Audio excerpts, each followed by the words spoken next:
Hello दोस्तों, मुझे उम्मीद है कि आप सभी अच्छे होंगे। दोस्तों, आज जो मैं टॉपिक डिस्कस करने वाला हूँ वो है समस्याओं पर नहीं, लक्ष्य पर ध्यान केंद्रित करें। यानी कि मैं आपको सिर्फ इतना बताना चाहता हूँ कि समस्या हर किसी की लाइफ हर किसी इंसान की लाइफ में आती है और वो चलती रहती है। पर लेकिन जब समस्या आए, हमें समस्याओं पर ध्यान नहीं देना। हमने जो अपना गोल बनाया है, जो टारगेट बनाया है, जो हमारा लक्ष्य है, सिर्फ उसी पे ध्यान केंद्रित करना है। क्योंकि अगर हम हटे, जैसे आपने सुना होगा, सावधानी हटी दुर्घटना घटी।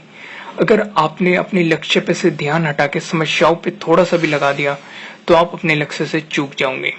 मैं आपको एक कहानी से समझाता हूँ। एक इंसान था, वो एक गांव में रहता था और वो एक गरीब किसान का बेटा था। तो अपने उसका पालन पोषण ऐसे ही हुआ था। अच्छी शिक्षा नहीं थी, खाने का ऐसा वैसे ही हिसाब था, कोई खास नहीं था। पर लेकिन उस इंसान को एक काम आता था। वो जो समोसे होते थे वो बहुत अच्छे बनाता था। पर लेकिन वो इंसान कान से बहरा था, लेकिन समोसे इतने अच्छे बनाता था कि लोग उंगलियां चाटते रह जाते थे। तो उसने क्या सोचा कि उन्हें मैं समोसे की दुकान खोलूं। तो अब क्योंकि वो व्यक्ति समोसा काफी स्वादिष्ट बनाता था, तो उसकी दुकान खोलते ही काफी चलने लगी। तो वो दिन रात तरक्की करने लगा। तो उसने सोचा कि काम तो धीरे धीरे बढ़ रहा है, क्यों ना एक नौकर रख लिया जाए। तो उसने एक नौकर रख लिया। तो वो समोसे बनाने के लिए आलू ऑर्डर करता था। तो उसने देखा समोसे जल्दी जल्दी खत्म हो रहे हैं, तो उसने आलू का कंजप्शन और बढ़ा दिया और ज्यादा ऑर्डर करने लगा। और समोसे की सेल रोज जाना बढ़ती जा रही थी। तो उसका वो ज्यादा से ज्यादा आलू रोज ऑर्डर करने लगा। तो एक दिन ऐसा आया जब वो व्यक्ति मंडी में सबसे ज्यादा आलू खरीदने वाला व्यक्ति बन गया।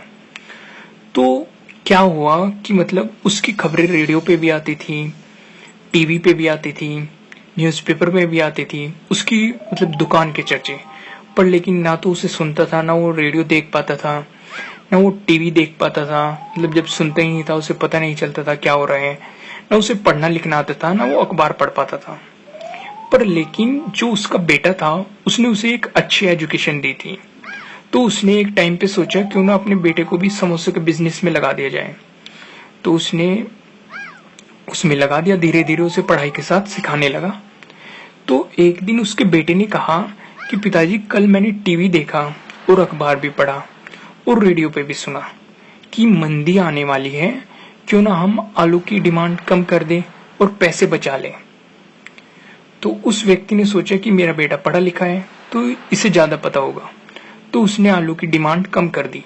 जो सब्जी मंडी से आलू उठाता था, उसने वहां से कम आलू लेने शुरू कर दिए। फिर क्या हुआ, धीरे धीरे समोसे कम बिकने लगे, फिर लोग कम आने लगे। फिर उसने और कम आलू लेने शुरू कर दिए वहां से।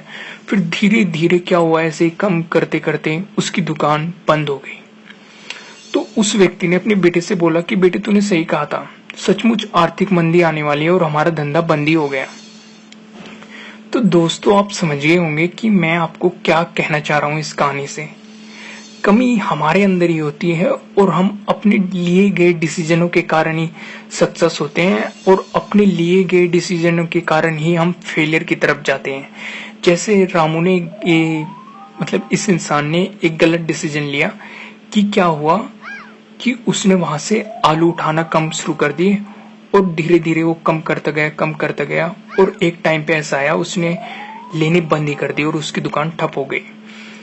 तो दोस्तों, हम भी कुछ उसी इंसान की तरह हैं। जब तक हम अपने लक्ष्य पर फोकस करके आगे बढ़ते रहेंगे, जब तक हम सफल होते रहेंगे। लेकिन जैसे ही समस्या के बारे में सुनते हैं या कोई समस्या सामने आती है, तो हमारा जो फोकस है अपने लक्ष्य पर कम बल्कि समस्या पर ज्यादा हो जाता है। अगर आप परेशानियां देखेंगे तो हर जगह परेशानियां ही नजर आएगी। समस्या तो हर काम में आती है, हर किसी के सामने आती है, हर कोई अपनी लाइफ में फेस करता है। हर समस्या के बारे में अगर सोचते रहेंगे तो परेशानियां आप पर हावी हो जाएगी। आपको चारों तरफ परेशानियां दिखाई देगी, आपको अपना लक्ष्य दिखाई नहीं देगा और आप अपने लक्ष्य से भटक जाएंगे। जैसे अर्जुन की, पता है, अर्जुन की एक कहानी है कि जब उनके गुरु द्रोण ने पूछा था कि आपको क्या दिखाई दे रहा है, तो अर्जुन ने बोला था कि मुझे केवल चिड़िया की आंख दिखाई दे रही है। तो बिल्कुल अर्जुन की तरह केवल एक लक्ष्य पर नजर रखिए और भ्रमित करने वाले लोगों से बचिए, क्योंकि आपको जब आप सक्सेस के रास्ते पे चलोगे तो आपको बहुत सारे ऐसे लोग मिलेंगे जो आपको भ्रमित करेंगे, आपको पीछे खींचेंगे, आपको फेलियर की तरफ ले जाएंगे। पर लेकिन आपको अपने रास्ते पे डटे रहना है, खुद पे भरोसा रखना है, अपनी दिशा में आगे बढ़ते जाइए, आप जरूर कामयाब होंगे। तो दोस्तों, मुझे उम्मीद है कि आपको ये वीडियो अच्छी लगी होगी, और अगर अच्छी लगी तो इसे लाइक जरूर कीजिएगा, और अगर आप हमारे चैनल पर नए हैं तो सब्सक्राइब करना बिल्कुल भी मत भूलिएगा। और अगर आप चाहते हैं कि ये वीडियो किसी और के काम भी आए तो आप इसे शेयर भी कर सकते हैं। Thank you.